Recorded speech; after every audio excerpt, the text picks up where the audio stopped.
It seems like every week there's some new app to download or some new system to learn or just a new change that we have to keep up with.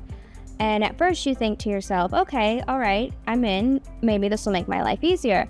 But as time goes by, it all just starts to stack up and you start to really feel the weight of everything. And this technology, rather than making our load lighter, sometimes feels like it's making it heavier. And so as an educator, when I think of the term innovation, it almost starts to become synonymous with exhaustion. And that's the thing. They give us all these new tools to use, but they forget about the teachers that are actually behind the scene using them. And until someone starts looking out for us, I don't think there's a program or a system that's actually going to help. Absolutely, Nicole. I think it's so important to recognize the human component within innovation. And that's why it's imperative to have strategies that are developed and implemented that focus on human sustainability in education, both systemically and individually. I'm Nicole Arteaga, a 17-year educator who's felt the weight of burnout, and I'm ready to see teachers re-energize and thrive in our profession. I'm Nancy Colattur, a mental health professional, and I'm concerned that we're not addressing the mental health needs of educators. I'm Dr. Youatt, and I'm ready to stop seeing dedicated teachers leave the profession feeling defeated. It's time to start prioritizing sustainability in education. So there's this big rush to adopt new technology, to get ahead of AI, and just constantly to be innovating. And sometimes it can just feel like way too much. I agree.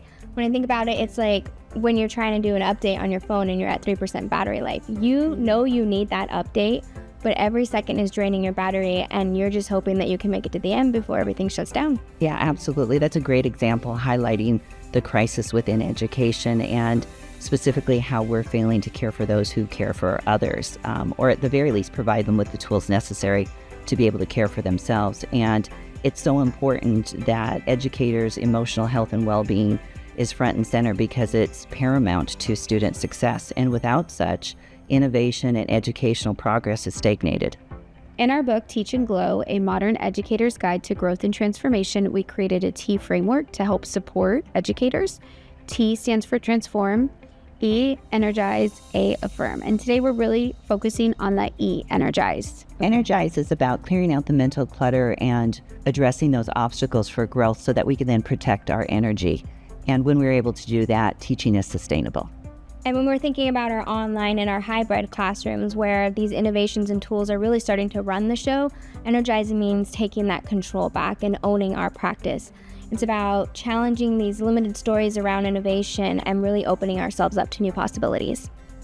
Okay, let's dive into these modern challenges and limitations. So it's so important to recognize that as education continues to evolve at a rapid pace, so many educators are left feeling overwhelmed or apprehensive or doubt their capability to be able to adapt. And these doubts are oftentimes connected to what we call in the mental health field limiting self-narratives, or those beliefs that we hold about ourselves regarding who we are and what we think we're capable of being and doing. And these limiting self-narratives have deep roots. They go back to things like past experiences or cultural norms or family dynamics or even personal, professional, or societal expectations. And they really can be limiting in terms of one's confidence. So for example, Alex, as an educator, is there an example that you could share that would be reflective of one of your limiting self-narratives?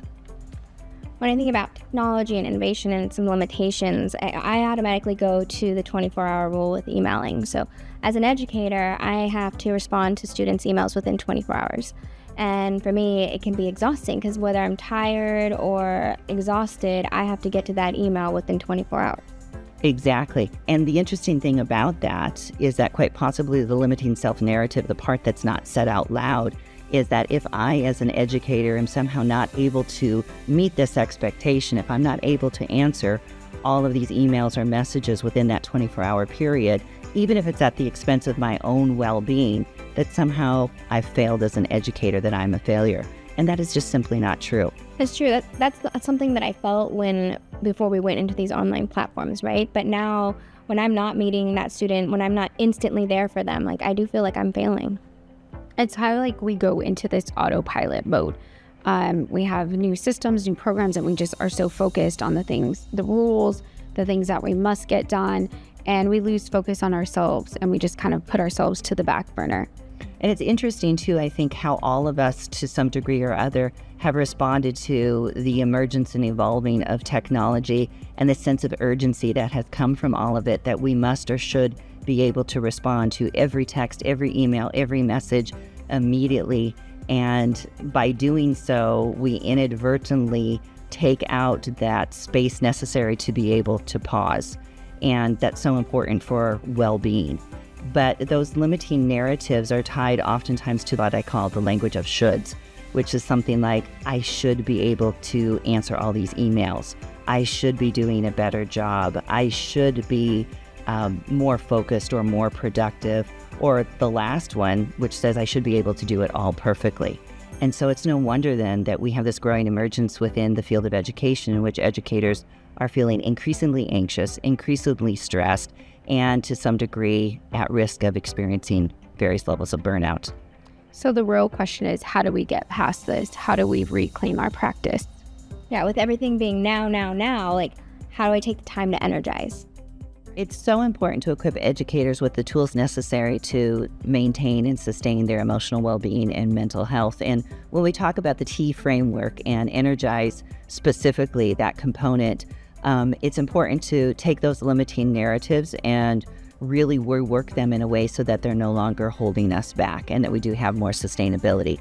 And so to start that process, if we go back and look at the example that Alex gave us, the first step would be to recognize what is the limiting narrative in that situation. And then we move on to a place where we begin to challenge that. And so continuing with your example, what would that look like for you to challenge your self-limiting narrative?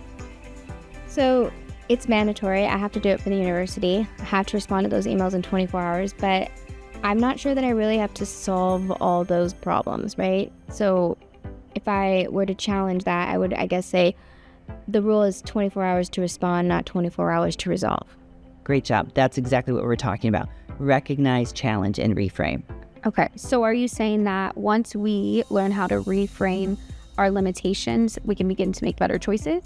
Absolutely, and that's where the shift happens. That's where the mental health shift happens, when we move from a reactive state to a more proactive state. And that's really where we find energized then in the process to be able to make choices and have some element of control in how we manage our time, how we respond. So what we know is that teaching is demanding, and oftentimes we feel very overwhelmed. And by recognizing, challenging, and reframing those limiting self-narratives and reconnecting to our authentic self, letting go of that perfectionism, we're able to find more joy and sustainability in education. I couldn't agree more. As the machines are getting better at being machines, this is really our opportunity to be better at being humans, right? It's our opportunity to pause, re-energize, and move forward. On behalf of all three of us and Teach and Glow, we wanted to say thank you for joining us for a session. We hope you enjoyed it. Thank you.